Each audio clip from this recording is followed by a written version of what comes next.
My past few weeks taingobirwa like every day. Zvishona ndasvika ndaona mbavha iripo yakarara pasi ichitotiwo gumbo. Saka did vanonzi wakazvinzwa wakabva mukambva wavhura dhoo. Saka wakavhura dhoo iye ndasiye kunge angananhu wanga nawo vakabva vatiza. Ndatotiwo blazi no respond then ndatowa try kuvaradzikawo zvakanaka kuti pamwe try kuvapo ka first aid. Kana uchida news dziri up to date wangu Bahasha TV ndo the best entertainment reti kubva kumarutivi mana yese muZimbabwe. Bahasha TV, nyaya sezvadziri. Zvinhu izvi zvakaitika musi wa11 kuseni. Ndakafonerwa nemwana wangu, mwana waBlazi washaya around first call yakapinda na 1:24. Tifona daira esido kwakanaka zvakanzi adhidhi kasikai mhanyai kunoko dhidhi vari kudwisana nembavha. Vanatongo kasiko kutongopfeka udaidai kuti ndidaide chiri mukati mekupfeka futi momo dai wapapinda futi another call dhidhi mhanyai dhidhi vadona. Ndotowanda tosvika ndomhanya ndowanda mhanyawo chisvikawo ndakangosvikawo zvanzi mbavha iri kuseri uko. Dhidhi varimo ndowanda mhanyawo nekuseri zvishona ndasvika ndowandaona mbavha iripo yakarara pasi ichitotiwo gumbo. Mwana washaya mwana wedu komana ane mbavha yacho akamira ipapo. Mbavha yacho iri pasi ndonatongoona ndakati mbavha iri pasi yatobatwawo ndairatidza kuti atadza kusumuka. Ndandati kuti dhidhi vari kupi zvakanzi dhidhi vari mukati mumba. Ndandatendererawo kupinda mumba ndinotarisawo. Saka ndichipindawo ndakaona vakarara padhoo vakatodona but vanga vasina kurara zvakanaka. Ndatotiwo blazi no respond then ndatova try kuvaradzikawo zvakanaka kuti pamwe try kuvapo ka first aid then ndaona no respond. Ndandakatedzana natsano vachitosvikawo vachitoti vatisei ndakati zvinaomera mushe mhanyai ukapaki totora mota timhanyise kuchipatara.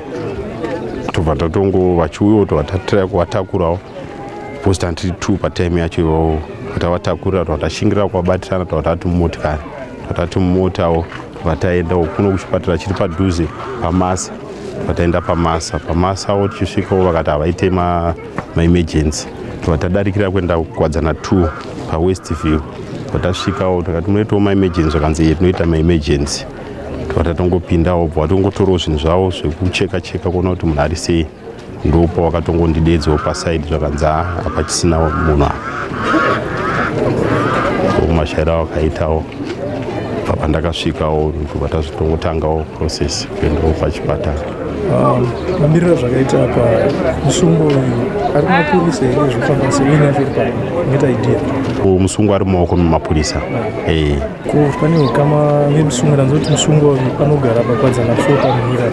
Pane vakamboyawo here unobata mongo kana kuti vehama vehama yemusungo sofa hapana ati asvika.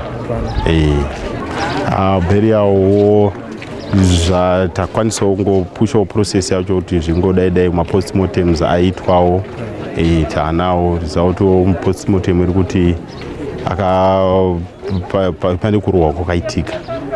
Saka bosi pavanofema napo pane kurohwa kwakaitika bosi anzi malungs mamune mweya here. Inonzi Takunda Pearson. Zvakaitika zvandiri kuma1 mausiku. Ndongoza pandakamutswa namama.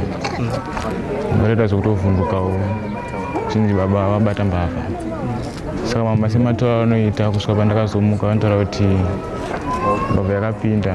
Kuza tinonamata navo vangaenda kumusangano. Saka ndinoona musangano I think mbavha inenge yaitoziva kuti vatogara navo vanga vasipo. Because my past few weeks taingobirwa like every day. Unopira zvakaita secho? Pamba changu ndakambobirwa bhegi nemari yechikoro. Saka this time anenge anga nebot cutter. Ndabvura windo repakitchen ndinotogara nawo kuza nguva sipo. Vapinda mukati. Saka akabatonganza maTV nezvimwe zvese zvaitoreka. saka TV inenge yakaramba kubuda nepawindo, saka angada kuvhura dhoo repadhening kuti atobva abudisa zvinhu. Saka anenge akabva donza mapoto nama ndopa wakandimutsa, ndopa wakamutsa dhidha imene ukati kunenge kwaita munhu. Saka dhidha anonzi wakazvinzwa wakabva wamuka mbva wavhura dhoo. Saka pakavhura dhoo iye andasiye kunge anga nanhu anga nawo vakabva vatiza. Saka iye sezvo anga sara rwani ndiye wakabva mumanyisawo, ndipo wakabva ada kutiza indoti mbva ndakamutswawo ndabasa mudhara kuti mbavha isatize. Saka chingodaro ari pakati pekumurova ndipo akazongonditi ndakumbomira kozi ndonozvikwadza ndatamira ishuwa. Saka tiye mudzodzodzo ndo pakabva ngowakika nechepauro apo.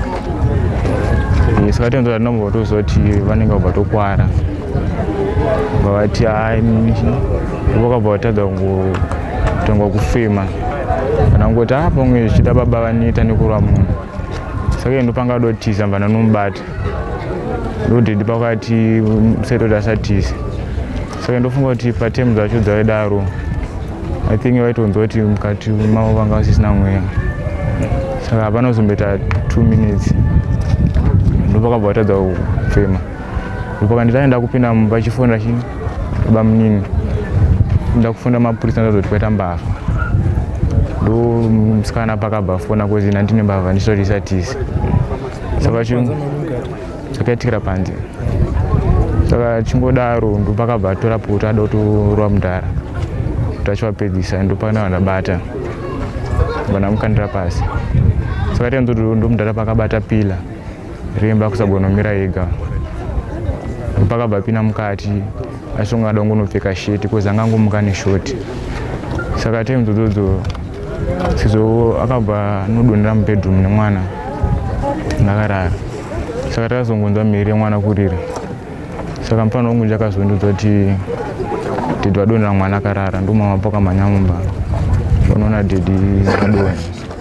Saka time dzakadonha ana baba vachisvikawo ndopakamhanya kuti wakwanise kupinda mumota toendesa. Tavaendesawo kuchipatara kuti hatinazokwanisa kusvika kozi vanga vatofa. Kuti muchindo wacho munenge munomuziva anzi ndokukwadza muti muno ndoku4 andozikana. Anonzi anzita ndimunzi anonzi Big Boy. Chikamba mimi wangani basi 36. Yoro chingapa ndini first born. Ndiko chakura relation Ndikane 3 years. 3 years. Saka wachengetera Mari? Wachengetera kurungu ndokumusha. Thanks so much. Right.